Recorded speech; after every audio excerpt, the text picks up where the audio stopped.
জামিয়া মুসলিম মুসল্লিগণ, সমস্ত প্রশংসা গুণগান আরাধনা সে আল্লাহ সুবহানাহু ওয়া তাআলার জন্য, যে আল্লাহ রাব্বুল আলামিন আমাদেরকে সুস্থ বিবেক দিয়েছেন, বোঝার শক্তি দিয়েছেন। সে আল্লাহ রাব্বুল আলামিনের প্রশংসা করি, বলে আলহামদুলিল্লাহ। তারপরে সেই নবীর উপরে দরুদ ও সালাম বর্ষিত হোক, যার মাধ্যমে আমরা সঠিক দিন পেয়েছি, সঠিক রাস্তা পেয়েছি। আবারও যিনি কিয়ামতের দিবসে কেউ কারো পক্ষে যেদিন কথা বলার কেউ থাকবে না, সেদিন তিনি আমাদের পক্ষে কথা বলবে আল্লাহ সুবহানাহু ওয়া তাআলার কাছে। সেই নবীর উপরে অগণন দরুদ ও সালাম বর্ষিত হোক। আল্লাহুম্মা সাল্লি আলাইহি, আল্লাহুম্মা বারিক আলাইহি। আজকে যে বিষয়টা নিয়ে আলোচনা করতে যাচ্ছি খুবই গুরুত্বপূর্ণ বিষয় এবং নতুন বিষয়। সেটা হচ্ছে মানহাজুস সালাফ বা আলা ফাহমিস সালাফ। মানহাজুস সালাফ, এখানে তিনটি জিনিস আছে। একটি হচ্ছে মানহাজুস সালাফ সম্পর্কে জ্ঞান অর্জন করা এবং তাদের পদ্ধতি অনুপাতে চলা এবং একনিষ্ঠভাবে তার অনুসরণ করা। কারণ অনেক মানুষের আকীদা শুদ্ধ রয়েছে, কিন্তু পথ ঠিক নেই, রাস্তা ঠিক নেই। সেই জন্য মানহাজুস সালাফ খুবই প্রয়োজন। হয়তো শিরিক করে না, কিন্তু তাদের চলার পথ ঠিক নেই। তো সেই জন্য মানহাজুস সালাফ যেটা খুবই বাধ্যতামূলক একটা মানুষের সঠিক জায়গায় পৌঁছাবার জন্য। এখন মানহাজ বলতে গিয়ে বোঝানো হয় আর তরিকাতুল ওয়াদেহ, স্পষ্ট পথকে বলা হয় মানহাজ। স্পষ্ট পথকে বলা হয় মানহাজ। আল্লাহ রাব্বুল আলামিন বলেছেন সূরা আনামের মধ্যে, নবী মুহাম্মদ সাল্লাল্লাহু আলাইহি সাল্লাম একদিন সাহাবায়ে কিরামদের সামনে একটা সোজা দাগ টানলেন আর সাইডে কয়েকটা দাগ টানলেন, দুই সাইডে, আর একটা হাত দিলেন সোজা দাগটাই, বলেন আন্না হাযা সিরাতুল মুস্তাকিম ফাত্তাবিউহু, বলে এটাই হচ্ছে সঠিক পথ আর এই পথের অনুসরণ করো। ওয়ালা তাত্তাবিউস সুবুলা, আর চতুর্দিকে যে পথগুলো আছে, রাস্তাগুলো আছে, এই পথের অনুসরণ করিও না। কারণ এই পথগুলোর অনুসরণ করলে আল্লাহ রাব্বুল আলামিনের পথে পৌঁছাতে পারবে না বা আল্লাহর কাছে পৌঁছাতে পারবে না। মানে সেটাই হচ্ছে স্পষ্ট পথ। আর একটা শব্দ হচ্ছে সালাফ। এখন সালাফ শব্দটার শাব্দিক অর্থ বলতে গেলে বুঝায় যে যারা আগে চলে গেছে তাদেরকে বলা হয় সালাফ। আর সালাফুস সালেহিন বলে তাদেরকে, যারা হচ্ছে সাহাবায়ে কিরামদেরকে বোঝায়। সালাফুস সালেহিন বলতে গেলে বোঝায় সাহাবায়ে কিরামদের, মানে আমাদের পূর্বসূরি সাহাবায়ে কিরাম রাদিয়াল্লাহু তাআলা আনহুমকে বোঝায়। তাহলে সাহাবায়ে কিরামদের অনুসরণেই দিনকে বুঝতে হবে। আলা ফাহমিস সালাফ বলছে এটাকেই, যে সাহাবায়ে কিরামদের বুঝ অনুপাতে দিন বুঝতে হবে। আর এখানে গিয়ে অনেকেই ফেল করে, সেটা হচ্ছে কোরআন হাদিসের দলিল আছে, নিজের মতন বুঝে নেয়। অনেক ক্ষেত্রে সেখানে কি হয়, তারা ফেলুয়ার হবে, সঠিক জায়গায় পৌঁছাতে পারবে না। সেই জন্য সাহাবায়ে কিরামরা রাদিয়াল্লাহু তাআলা আনহুম, তিনাদের অনেক, তারা আরবি ভাষার মানুষ, তারপরেও আরবির মানে জানতেন। তারপরে মুহাম্মদ সাল্লাল্লাহু আলাইহি সাল্লামকে অনেক জিজ্ঞাসা করেছেন যে এটার অর্থ কি। সহিহ বুখারীতে এরকম কয়েকটা রওয়ায়াত এসেছে, সেদিকে এখন যাচ্ছি না। তো আল্লাহ রাসূল সাল্লাল্লাহু আলাইহি সাল্লামকে জিজ্ঞাসা করতেন যে এটার অর্থ কি, এটা কি বলতে চাইছেন, কি বুঝাইতে চাইছেন। তখন সাহাবায়ে কিরামরা রাসূলুল্লাহ সাল্লাল্লাহু আলাইহি ওয়াসাল্লামের কাছে জেনে নিতেন। সেই জন্য মানহাজুস সালাফ, এটা মানা হচ্ছে বাধ্যতা বা ওয়াজিব। প্রত্যেক মুসলিমকে, যারা তয়ফাতুল মানসুরা, যে সঠিক পথের পথিক যদি হতে চায় বা সঠিক উদ্দেশ্য যদি পৌঁছাতে চায়, তাহলে মানহাজুস সালাফের অনুসরণ করতে হবে। এবং এর বিপরীত হচ্ছে খালাফ বলা হয়। এর বিপরীত হচ্ছে কি? খালাফ, মানে যারা সঠিক পথের বিপরীত যারা অনুসরণ করেছে, বিভিন্ন ফেরকা যে দাঁড়িয়েছে, তাদের বেশিরভাগ আকীদাতে হয়তো ঠিক আছে, কিন্তু পথ তাদের ভুল করে ফেলেছে। নিজের মতন করে কোরআন হাদিসকে বুঝেছে, যে ভুল পথের পথিক হয়ে গেছে। যেমন সাহাবায়ে কিরামদের শেষ দিকে খেলাফতের জামানার শেষ দিকে উসমান রাদিয়াল্লাহু তাআলা আনহু জামানায়, আলী রাদিয়াল্লাহু তাআলা আনহুর জামানায় বেশি সেটা প্রভাব বিস্তার লাভ করেছিল খারিজিদের ফিতনা। খারিজের ফিতনা এবং সমস্যা, সেটা হচ্ছে তারা কোরআন হাদিস ঠিকই পড়তো, কোরআন হাদিস ঠিকই তারা পড়াশোনা করতো,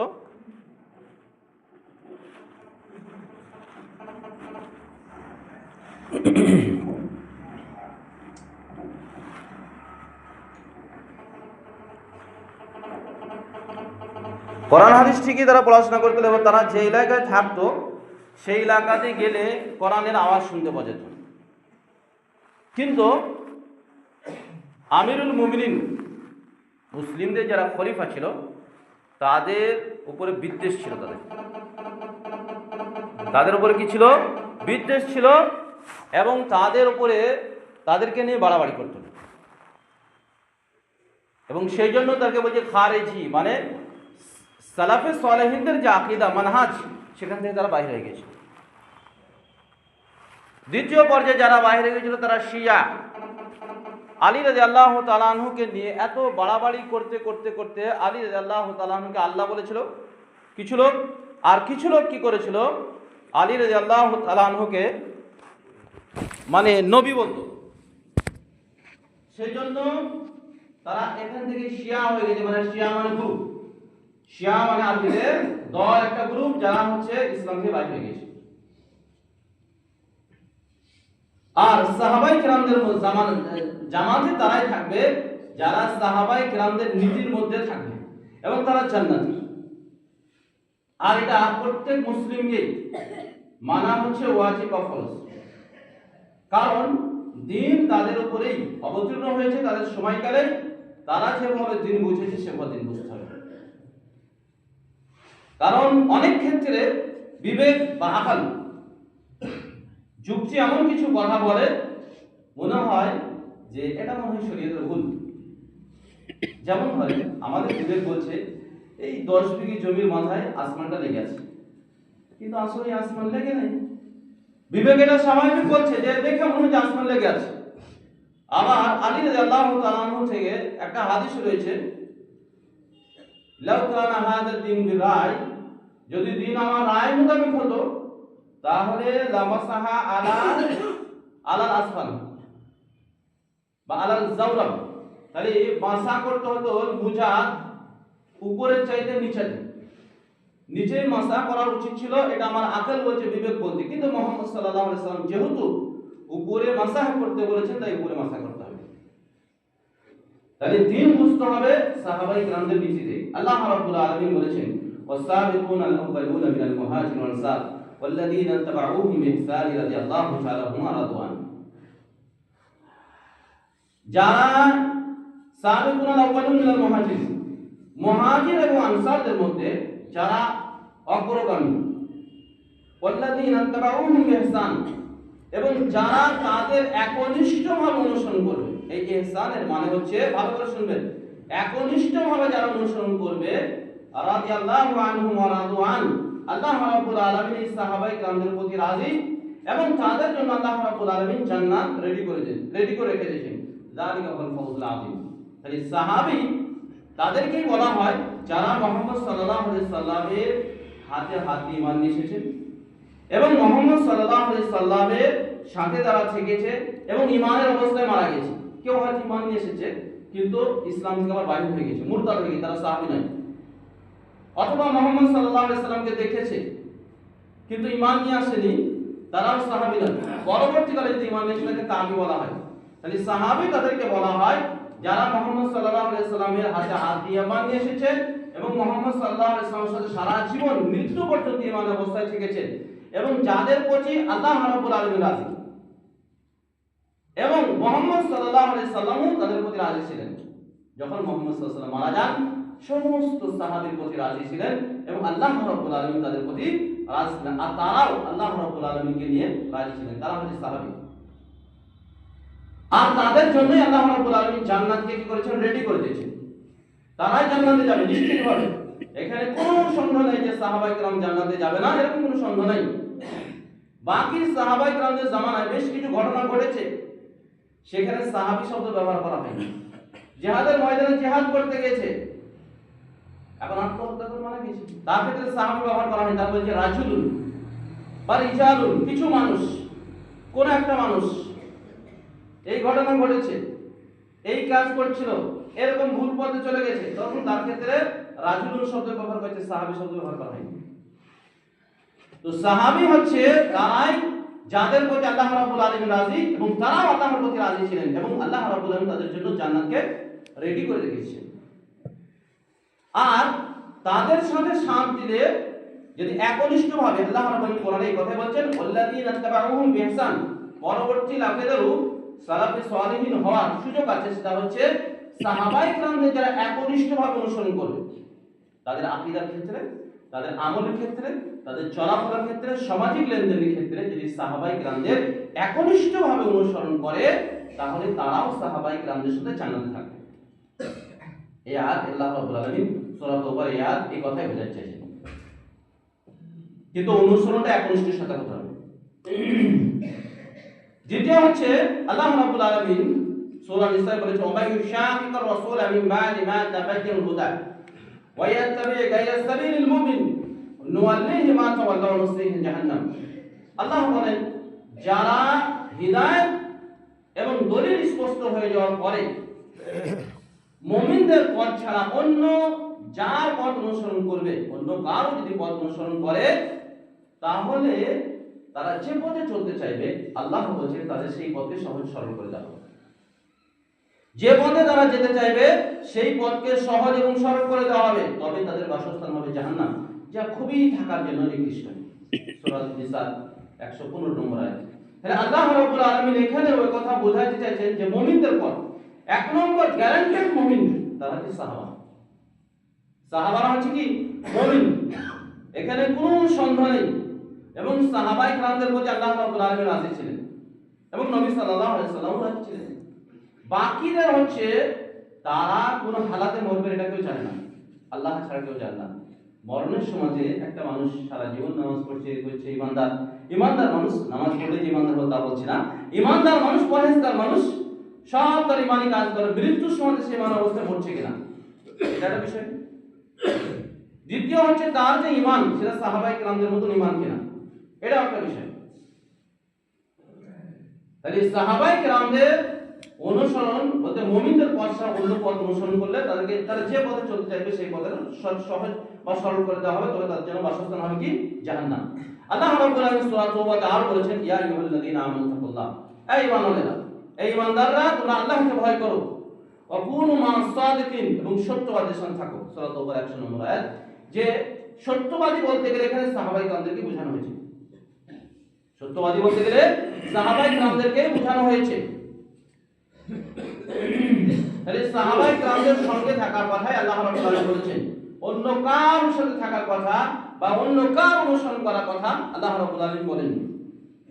সেটা আকীদার ক্ষেত্রে হোক, আমলের ক্ষেত্রে হোক, লেনদেনের ক্ষেত্রে হোক। আল্লাহ রাব্বুল আলামিন বলেন ফাইন আমানু বিমিথলি মা আমানতুম বিহি ফাকাদ ইহতাদাও ওয়া ইন তাওয়াল্লাউ ফাইন্নাহুম ফি শিকাক ফাসায়াকফিকাহুল্লাহু ওয়া হুয়াস-সামিউল আলিম।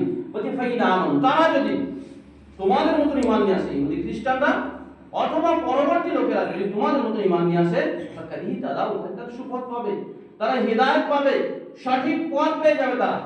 আর যদি তোমাদের মতো ঈমান না নিয়ে আসে, তো তারা সন্দিহানের মধ্যে পড়ে যাবে, ইখতিলাফের মধ্যে পড়ে যাবে, মতভেদের মধ্যে পড়ে যাবে, মতদ্বন্দ্বের মধ্যে পড়ে যাবে।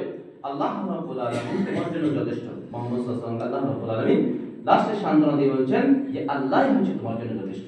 তাহলে এখানে কয়েকটা দিক আছে, সেটা হচ্ছে ঈমান আকীদার ব্যাপারে ইহুদি খ্রিস্টানদেরকে, সাহাবায়ে কেরামদেরকে আল্লাহ রাব্বুল আলামিন সম্বোধন করে বলছেন, ইহুদি খ্রিস্টানদের কাছে তো নবী রাসূল এসেছেন, নবী রাসূল এসেছেন, তারা যদি বলে সেই নবী রাসূলের পথে থাকবো তাহলে হবে না, তাদেরকে ঈমান নিয়ে আসতে হবে। দ্বিতীয়বার তোমাদের মতো ঈমান নিয়ে আসতে হবে। যদি তোমাদের মতো ঈমান নিয়ে আসে তাহলে হিদায়াত পাবে, আর তোমাদের মতো যদি ঈমান না নিয়ে আসে তাহলে তারা ইখতিলাফের মধ্যে পড়ে যাবে,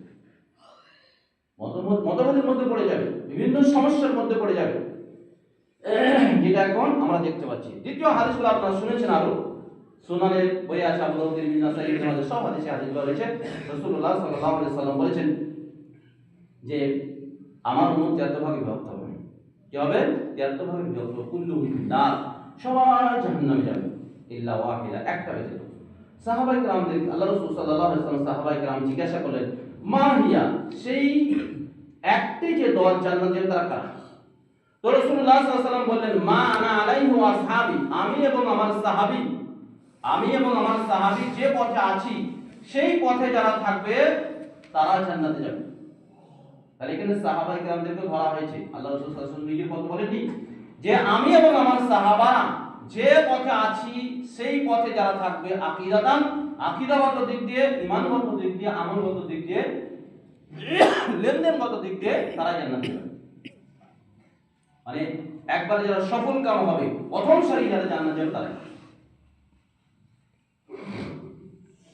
দ্বিতীয় হচ্ছে আরেকটা হাদিস রয়েছে ইবনে মাজাহ, রাসূলুল্লাহ সাল্লাল্লাহু আলাইহি ওয়াসাল্লাম বলেন যে ইহুদিরা হচ্ছে 71 ফিরকায় বিভক্ত, আর খ্রিস্টানরা হচ্ছে 72 বিভক্ত, আর আল্লাযী নাফসু বিয়াদি মুহাম্মদ, সেই সত্যের কসম যার হাতে মুহাম্মদের প্রাণ আছে, আমার উম্মত 73 ভাগে বিভক্ত হবে। কত? 73 ভাগে বিভক্ত হবে। কুল্লুহুম ফিন্নার, সবাই জাহান্নামে যাবে, একটি জান্নাত যাবে। তো সাহাবায়ে কেরাম বললেন সেটা কার? ওয়াহিল জামা, সেটা হচ্ছে জামা মানে জামাতুস সাহাবা, সাহাবায়ে কেরামদের জামাত, সাহাবায়ে কেরামদের নীতিতে যারা থাকবে তারাও জান্নাতে যাবে। তাহলে দিন কিন্তু নিজের বিবেক দিয়ে বোঝা যাবে না, সাহাবায়ে কেরামদের নীতিতে দিন বুঝতে হবে। এটা খুবই গুরুত্বপূর্ণ একটা বিষয়। কারণ আমরা অনেক সমাজে অনেক ক্ষেত্রে দেখি, সামাজিক কাজ করতে গিয়ে অথবা মানুষের সাথে চলতে গিয়ে দিনটাকেও ভুলিয়ে দিই। শুধু দুনিয়া নয়, দিনটাকেও আমরা মিক্সচার করে দিচ্ছি, মিশিয়ে দিচ্ছি, মিলিয়ে দিচ্ছি। আর আপনি দেখেন নিরাপদ থাকবেন হয়তো একটা জায়েজ কিছু জিনিস, হ্যাঁ, কিন্তু সাহাবায়ে কেরামদের নীতিতে যখন যাবেন তখন আপনার দিন নিরাপদ থাকবে, আপনার দিন নিরাপদ থাকবে, সমস্যা মুক্ত হবে। আর এই যে যত দল আপনারা দেখছেন ইসলামী নামে, সবারই কাছে কি আছে? ইসলামের কিছু না কিছু বিকৃতি করা আছে, কিছু না কিছু পরিবর্তন করা আছে, কিছু না কিছু রদবদল করা আছে, কিছু না কিছু বেশি কম করা আছে।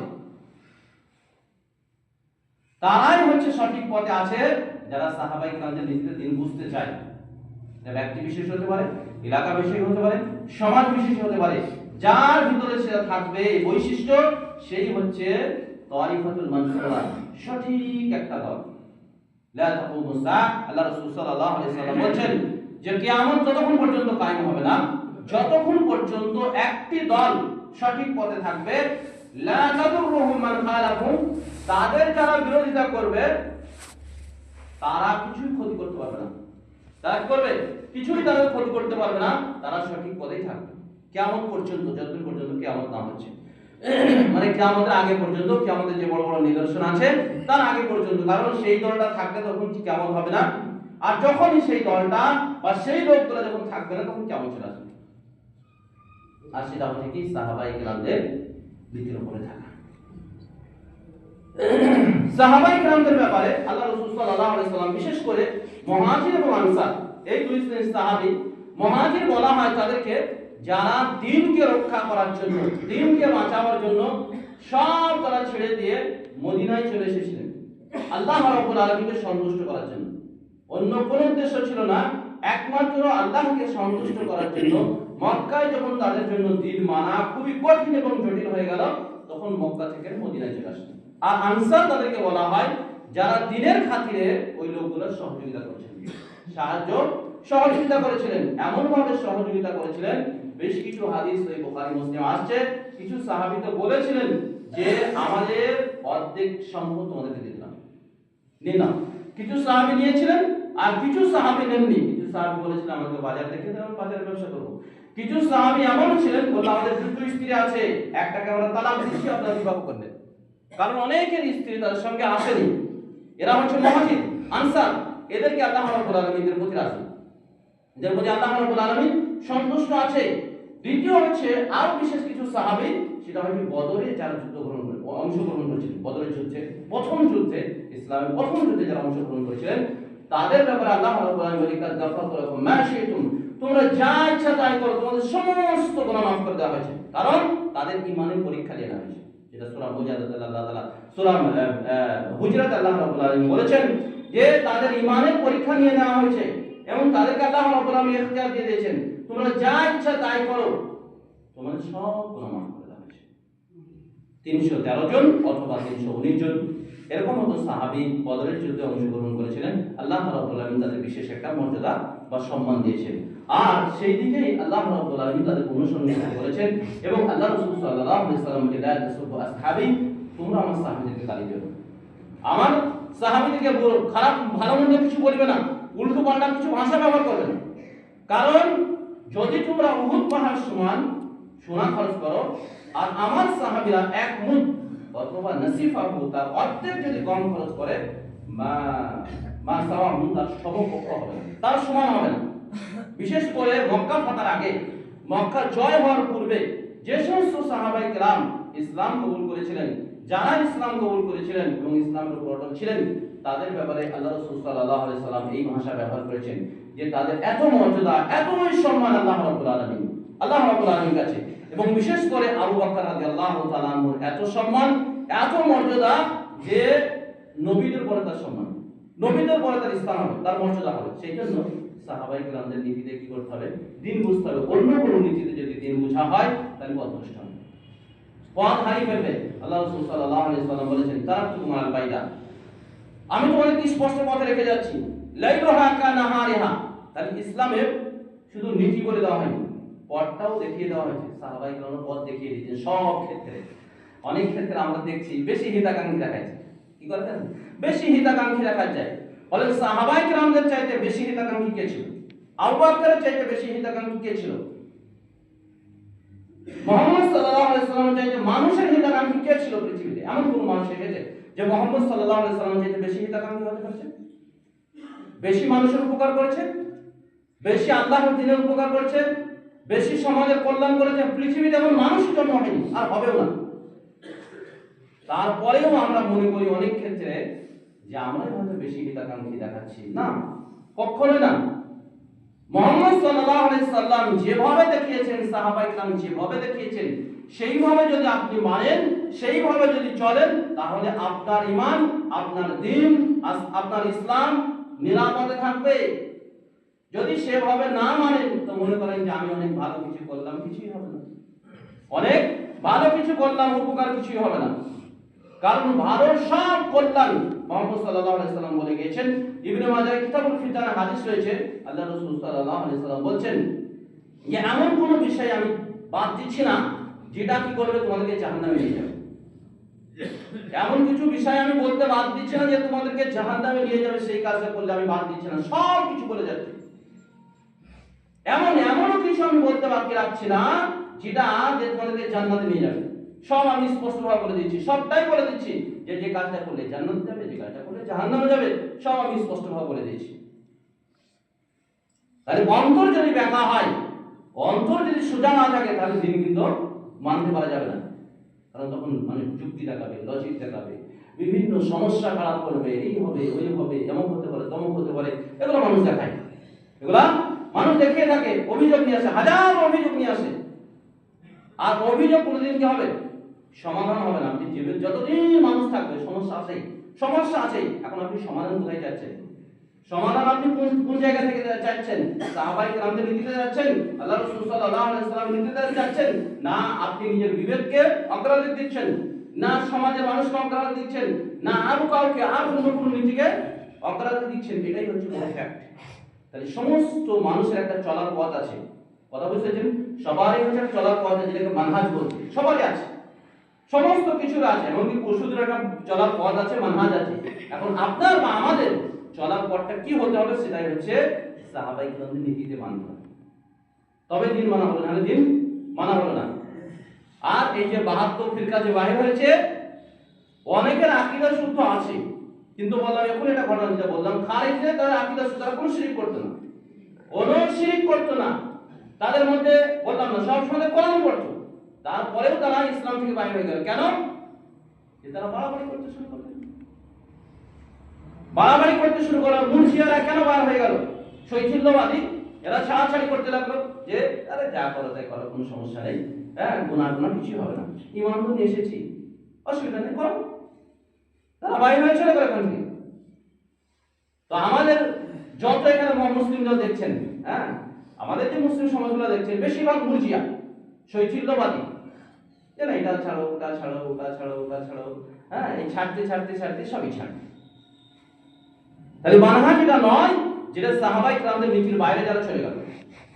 যে সাহাবায়ে কেরামদের নীতির ব্যাপারে আল্লাহ রাসূল সাল্লাল্লাহু আলাইহি ওয়াসাল্লাম আরো বলেছেন, একটা হাদিস বলেছেন, সেই হাদিসটা হচ্ছে আবু দাউদে আছে, আল্লাহ রাসূল সাল্লাল্লাহু আলাইহি ওয়াসাল্লাম বলেন, মাইয়া আইশু মিনকুম, আমার পরে যারা জীবিত থাকবে, ফাসায়ারা ইখতিলাফান কাসীরা, অনেক মতভেদ দেখবে, সমস্যা আসবে, অনেক মতভেদ দেখবে। সেই সময় কি করবে, আলাইকুম বিসুন্নাহ, আমার সুন্নতকে আঁকড়ে ধরে থাকবে, ওয়া সুন্নাতাল খুলাফায়ে রাশিদিন, এবং খুলাফায়ে রাশিদিন খলিফাদের যে সুন্নাত আবু বকর, ওমর, ওসমান এবং যে সমস্ত সাহাবী রাদিয়াল্লাহু তাআলা যারা হিদায়াতের উপর ছিলেন তাদের নীতিকে অনুসরণ করবে।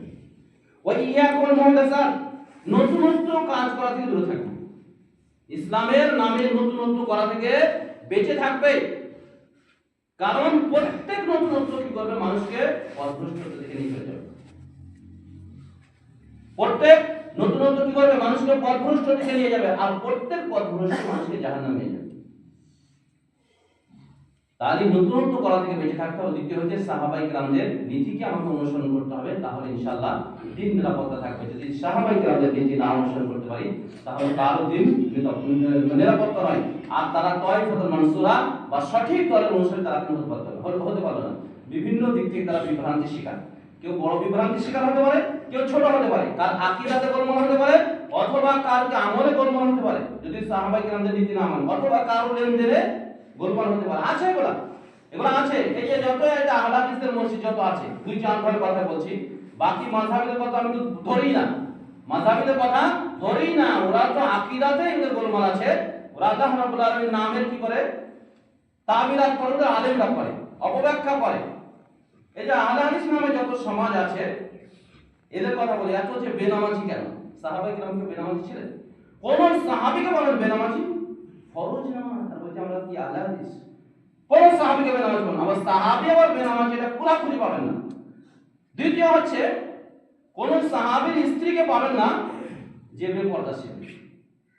আহলে হাদিসের কিবা আলেম কিবা জাহেল, নদিয়া আমি এমন কোন আলেমকে চিনি না যে তাদের বউরা শরীয়ত পর্দা করে, খুবই কম, ইল্লা মাশাআল্লাহ, যা বন্ধুর মধ্যে নয়।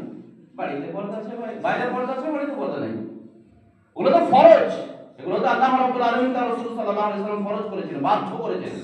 তাই সালাফি মানহাজের উপরে তারা নেই, সাহাবায়ে কেরামদের নীতির উপর নেই। এদেরকে বলছে সালাফি, এদেরকে বলছে কি সালাফি, বা এদেরকে বলছে আহলে হাদিস, বা এটা হচ্ছে কি আহলুল আসার এদের নাম। যদি কি হয় সাহাবায়ে কেরামদের নীতিতে চলে, কষ্ট তো হবে, কষ্ট হবে, আপনার অনেক সমস্যা আসবে, কিন্তু বলেন যে সমস্যাও কি করবো, আমি সম্মুখীন হব না, আরাম করে দুনিয়াতে সবকিছু মেনে চলবো, আবার জান্নাতে যাবো, এটা হতে পারে না, এটা হতে পারে না। সেই জন্য জুমার দিনে অনেক লোক হয়, আবার ঈদের দিনে হয়, আবার জানাজাতে পড়ার জন্য টাইম দিয়েছে 1 মিনিট আগে পড়ে করবে না, তাহলে 1 মিনিটও দাঁড়াবে না, কারণ জানাজাতে শরীক হবে। এবং কি কবি ইকবাল খুব দুঃখ করে বলেছিলেন যে জানাজাতে মানুষ কি করে, গাড়ি ভাড়া করে যায়, উর্দুটা মনে নেই, গাড়ি ভাড়া করে যায়, আর বাড়ির কাছে মসজিদে এসে ফরজ নামাজ আদায় করে। তো জানাজা পড়া ফরজ নেই, 1 মিনিট যদি আগে পড়া হয়ে যায় ইমাম সাহেব এসে বলতে লাগবে, অথচ জানাজা কার ফরজই নয়। কিছু লোক যদি পড়ে নাই, লোক শুধু পড়ে নিল, হয়ে গেল। তো ওর জন্য টাইম, গাড়ি ভাড়া করা, ভাত রান্না করা, অমুক করা, তমুক করা, হ্যান করা, ত্যান করা, দোয়া বসে না, দোয়া করে না, আবার বলছে আহলে হাদিস। তাহলে তারা মৌখিক আহলে হাদিস হতে পারে, কিন্তু তারা সালাফি মানহাজের উপর নেই। যারা যত বেনামাজি আছে কেউ সালাফি মানহাজের উপর নেই, কেউ সাহাবায়ে কেরামদের নীতিতে নেই, এবং যত ওয়াজিবাত আছে, যত ফরজ আছে যারা মানে না, কেউ আহলে হাদিসের মধ্যে নয়, বা সালাফি মানহাজের মধ্যে নয়, সহিহ আকীদার মধ্যে তারা নেই। তাদের মধ্যে বিভ্রান্তি আছে, তারা পথভ্রষ্টের মধ্যে আছে। তাহলে সাহাবায়ে কেরামদের নীতিতে দিন বুঝতে হবে আপনার ইমানের ক্ষেত্রে, আকীদার ক্ষেত্রে। এটা খুবই গুরুত্বপূর্ণ একটা বিষয়, কারণ হাদিস থেকে দলিল দিয়ে মানুষকে পথভ্রষ্ট। আর একটা কথা বলে শেষ করছি, সেটা হচ্ছে সহিহ বুখারীতে হাদিস আছে, মাররা আলা কবরাইন, আল্লাহ রাসূল সাল্লাল্লাহু আলাইহি ওয়াসাল্লাম দুটি কবর পাশ দিয়ে যাচ্ছেন, ইউআযিবুহুম, দুটি কবরে আযাব দেওয়া হচ্ছে। আর তো আল্লাহ রাসূল একটা খেজুরের ডাল ছিলেন, আর ছেঁড়াগুলো দুটি কবরে ভাগ করে দিলেন, আর বললেন যতক্ষণ না আসতে পারছি ততক্ষণ আযাবটা কি হবে, হালকা হবে। কি হবে? আযাবটাকে হালকা করা হয়। এখন আমাদের দেশে যারা মুসলিম আছে, মুসলিমদের মধ্যে একটা গ্রুপ কবরকে পাকা করে এবং সবুজ চাদর দেয়, এবং আমাদের এলাকাতেও দেওয়া হতো লাগে, কবরে খেজুরের ডাল দেওয়া হতো। এখন জায়গা থেকে বন্ধ হয়ে গেছে। তো তারা দলিল দেয় কি করে জানেন? যে আল্লাহ রাসূল সাল্লাল্লাহু আলাইহি সাল্লাম যে পাতাটা দিয়েছিলেন সেটা সবুজ, অতএব কবরের সবুজ চাদর চড়ানো যাবে, কবরে সবুজ চাদর চড়ানো যাবে। ওটাও সবুজ, এটাও সবুজ। একটা সাধারণ মানুষের তো সহজ কথা বুঝে যাবে যে হ্যাঁ ঠিকই তো বলেছে, ওটাও সবুজ ছিল, এটাও সবুজ ছিল, দেওয়া যাবে, কোনো সমস্যা নেই। কিন্তু সাহাবায়ে কেরাম এই কথা বুঝেন। এরকম হাজারো ব্যাপার আছে যেগুলা কি আছে সাহাবায়ে কেরামদের নীতিতে না বুঝে অন্য নীতিতে বুঝে। আলহামদুলিল্লাহ আহলে হাদিসের মধ্যে অনেক ভালো ভালো আলেম আছে, তারা সেটাকেই অগ্রাধিকার দেন। বিভ্রান্তি নাই এরকম নয়, আলেমের ভিতরে আছে অনেক বিভ্রান্তি, অনেক আলেমের ভিতরে আছে, কিন্তু অনেক ভালো আছে যারা সাহাবায়ে কেরামদের নীতিকে সব থেকে ঊর্ধ্বে রাখেন। এবং এটাই হচ্ছে আপনার একটা ফ্যাক্ট যে আপনি কার বক্তব্য শুনবেন, কার অনুসরণ করবেন। এটা হচ্ছে আপনার কাছে সবচেয়ে গুরুত্বপূর্ণ বিষয়। কারণ নেট জগতে হাজার বক্তব্য চলছে, এমন কিছু পপুলার বক্তা আছে, এমন এমন কিসসা কাহিনী বলে আল্লাহ, যাদের না বলা সে কিছুই নেই। কদিন আগে আজহার হিসেবে এমন একটা বক্তব্য মানুষের দিল ছুঁয়ে, আমি তো অবাক হয়ে গেছিলাম। আর সেই বক্তব্য খুঁজতে গিয়ে দেখলাম যে তার না আছে সানাদ, না আছে শুদ্ধতা, না আছে অশুদ্ধতা, কোনো কিছুই তার বর্ণনা নেই। কোথায় থেকে কিসসা কাহিনী নিয়েছে, দিনের নামে বর্ণনা করছে। এরকম হাজার ঘটনা বলা হয় যেগুলা দিনের নামে চালানো হয়, কিন্তু দিনের সেগুলোর কোনো অস্তিত্ব নেই। সেই জন্য আপনার দিনকে নিরাপদ করতে গেলে আপনি কার বক্তব্য শুনবেন, কারণ যেহেতু সাধারণ মানুষ পড়াশোনার ব্যাপার থাকছে না, এবং সে আসলেই সাহাবায়ে কেরামদের নীতি মেনে দিন বলে কিনা, দিন বুঝে কিনা, এবং দিন মানে কিনা, এটা হচ্ছে আপনাদের সবচেয়ে বড় ফ্যাক্ট। যদি এটা আপনি ঠিক নির্ণয় করতে পারেন তাহলে সঠিক জায়গায় থাকতে পারবেন। আর যদি বলেন না সবাই কথা তো বলা কথাই বলছে, আপনি যদি হাকিম হয়ে যান, বিচারক হয়ে যান, তো এটাই সমস্যা। আপনি যদি নিজে বলেন আমি বিচারক, হ্যাঁ কত ভালো কথা বলছো, কি গান বলছে নাকি? কারণ আমাদের আহলে হাদিস এলাকায় এইসব কথা বলতে গেলে এরা তো বিদআতীদের কথা শোনা যাবে না, বলো কি গান বলছে নাকি না গান গীত বলছে, এই কথা সাধারণ মানুষ অনেক জবাব দেয়। আল্লাহ রাব্বুল আলামিন আপনাদেরকে হেফাজত করুন। আপনারা তো বুঝেন না বিষয়টা, বড় জটিলতা আছে, দিনের মধ্যে ভেজাল ঢুকিয়ে দেওয়া হয়, ভুলভাল কথা বলে মানুষকে পথভ্রষ্ট করা হয়। কোরআন থেকেই অনেক ভুল কিছু কোরআনে আছে, ভুল ব্যাখ্যা করে ভুল নীতি প্রমাণ করা যাবে একটা সাধারণ মানুষের কাছে। সেই জন্য এ কথা বলবেন না, আর এরকম উল্টোপাল্টা ভাষা ব্যবহার করবেন না। নিজের দিনকে যদি নিরাপদ রাখতে চান, যদি আল্লাহ রাব্বুল আলামিনের কাছে সঠিক জায়গায় পৌঁছাতে চান, সাহাবায়ে কেরামদের নীতিতেই চলতে হবে। আর সেই আলেমের কথা শুনতে হবে যে আলেম সাহাবায়ে কেরামদের নীতিতে দিন বলে। আল্লাহ রাব্বুল আলামিনের কাছে দোয়া করে, আল্লাহ রাব্বুল আলামিন তুমি আমাদেরকে সঠিকভাবে দিন বোঝার তৌফিক দান করো, এবং সাহাবায়ে কেরামদের নীতিতে দিন বোঝার তুমি তৌফিক দান করো। রাব্বুল আলামিন বিশেষ করে এই সমাজে যারা দায়িত্বশীল আছে তাদেরকে সঠিকভাবে দিন বোঝা করার তৌফিক দান করো। আল্লাহুম্মা আমিন। ওয়া সাল্লাল্লাহু আলা নাবিয়িনা